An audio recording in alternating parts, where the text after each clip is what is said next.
জাতীয় সংসদ নির্বাচন ও গণভোট শান্তিপূর্ণ আয়োজনে উপকূলীয় এবং নদী তীরবর্তী দুর্গম এলাকায় মোবাইল টিম ও স্ট্রাইকিং ফোর্সের দায়িত্ব পালন করবে কোস্টগার্ড সদস্যরা।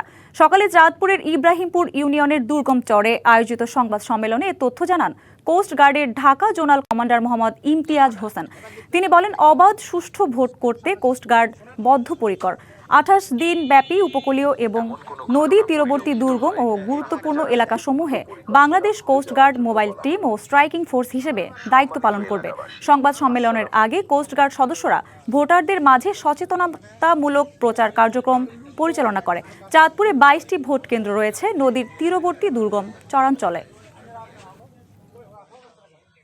আগামী 24 ফেব্রুয়ারি 2026 পর্যন্ত মোট 28 দিন ব্যাপী উপকূলীয় এবং নদীর তীরবর্তী দুর্গম ও গুরুত্বপূর্ণ এলাকাসমূহে বাংলাদেশ কোস্টগার্ড মোবাইল টিম ও স্ট্রাইকিং ফোর্স হিসাবে দায়িত্ব পালন করবে।